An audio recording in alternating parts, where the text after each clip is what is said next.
Alright, sailing into the port of Samoa on virtually no sleep, way too much coffee, and no motor.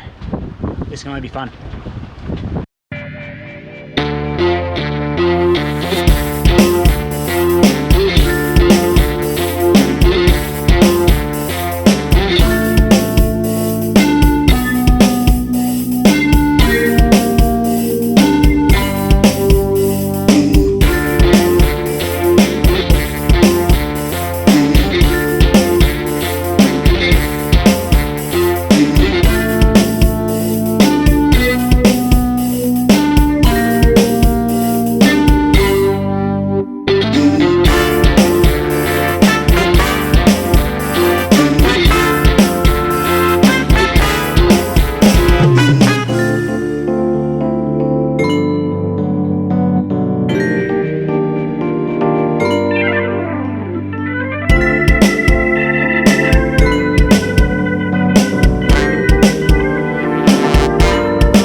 Eating my boat, as you can kind of see behind me, but notice there's a few tires, sunken tires just below the wharf, so I might try to dive down, see if I can retrieve a couple of them, make a good fender out of it, something a bit better than the fenders I got, just to protect my boat and further damage to my kayak.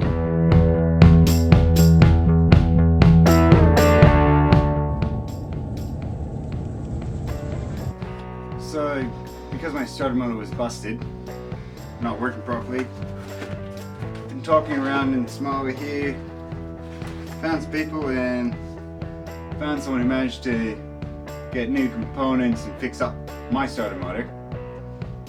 So I've just got to install this one, and then it should be all good, ready to go. So, to installing the repaired starter motor. By the way, they are great people here. Been super helpful. The mechanic I found knew exactly what engine I had, what all the uses for it are, and what types of starter motors work for it.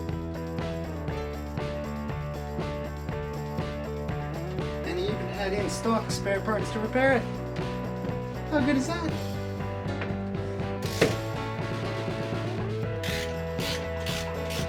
Step one, got the fuel pump going, glow plug going. Give that a couple minutes. Just let the engine space heat up. So with diesels, it runs off of compression heat from the compression. So you've got to preheat the cylinder, get it hot enough to create the ignition, because there's no spark plug. And being an old diesel, it's a little bit picky, so I've got to let the glow plugs run for a little bit longer. It just makes it easier to start.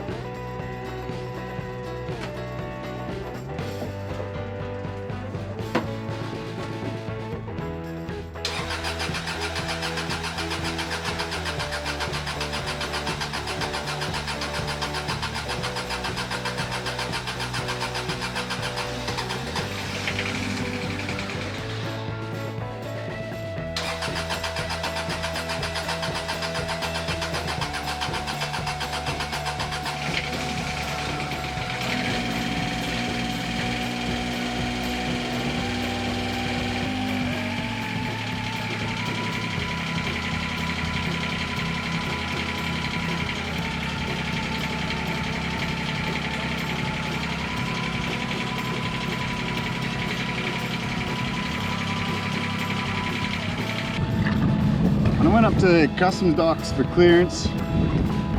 Couldn't pull up the anchor, stuck on something. Decided to cut the line. Just heading over now, I'm gonna have a look, see if I can dive it, try to retrieve the anchor.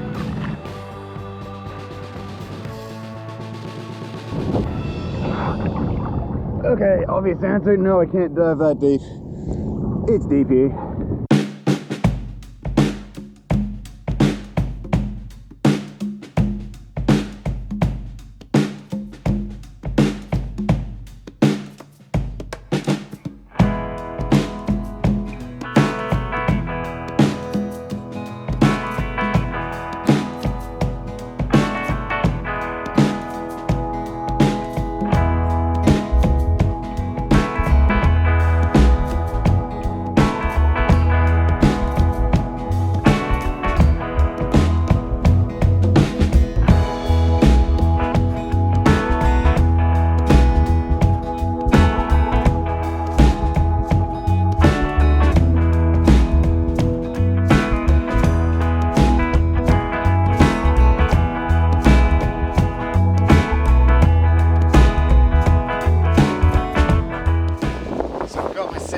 Up here, not necessarily the world's greatest stitching, but it will hold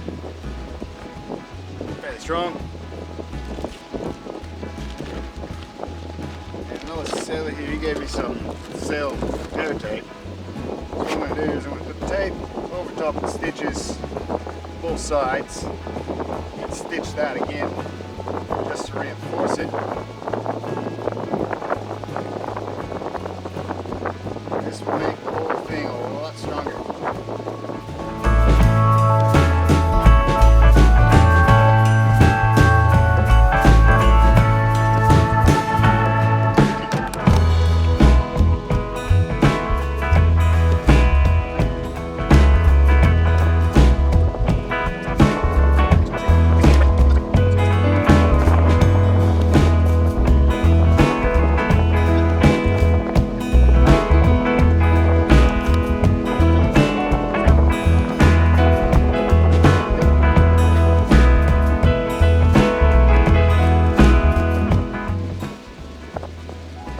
You can see that these needles are a little bit different to normal. They're basically like a triangular shape, real heavy, so you force them through the thick canvas of the sail.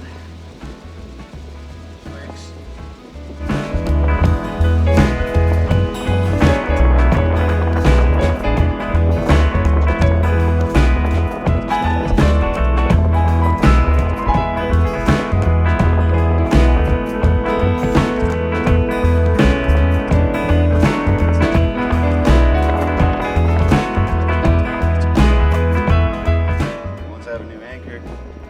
Jib on the track,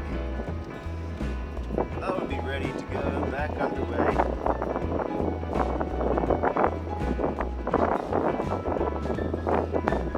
Because I would rather be at sea.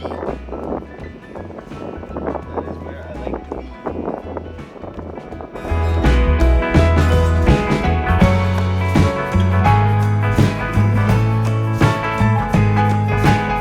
It's an important part of any sailing trip is always the planning stage. So I've got my routes planned, possibility of going via Hawaii. Basically, the currents between here and Polynesia were really bad for sailing. I wasn't getting any headway, probably 14 nautical miles per day, which is no good. Too much food, too much time. So possibility of going up via Hawaii, past Hawaii, north and then over to Vancouver, or go straight north from here on the west side of Hawaii and then over into Vancouver. So direct, no stopping. A long time at sea, but from what I've heard from other sailors I've talked to come here from Hawaii, said chances are I won't be able to go direct route via Hawaii. I'll have to go directly up past it, just the way the currents work here. So yeah, it's I'm traveling at 3 nautical miles at 72 days. I'll probably be able to do it at a quicker speed than that. However, As far as planning a trip goes, better plan it at a slower speed than what you probably will do. So that way I'll have enough water. So if I go quicker, that's fine. I've still got extra water and food. If I go slower, then I run the risk of running out of food or water, and that's no good. That's when you gotta start rationing and kind of going without food or water for a day or two, which is definitely not what you want to do. So I've just got to work out exactly what needs to happen. So we got from here to Vancouver, on the most likely path. That's 5,214 to us. So I just round that up. Let's just say 5,300. 5,300 up. That would be my calculations. So this thing is saying 72, so I'll give it 80. 80.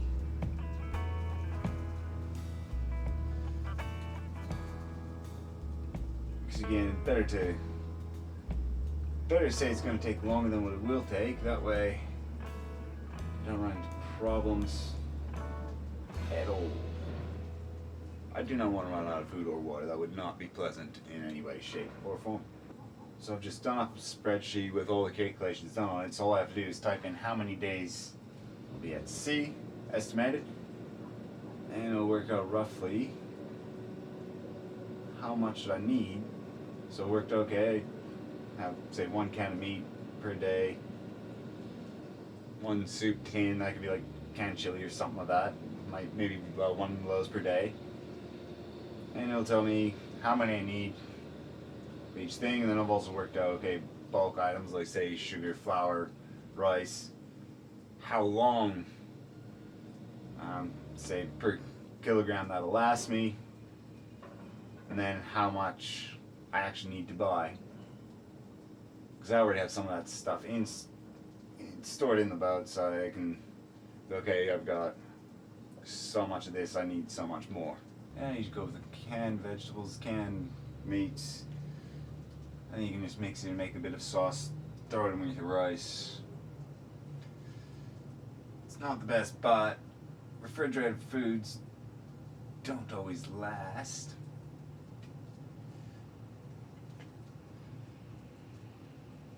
So you gotta go with the can. So all that's left now is go look through what I already have and see what more I need. Hopefully it's not too much. I did stock up a couple months supply before I left Fiji. So hopefully I only need to buy a few things.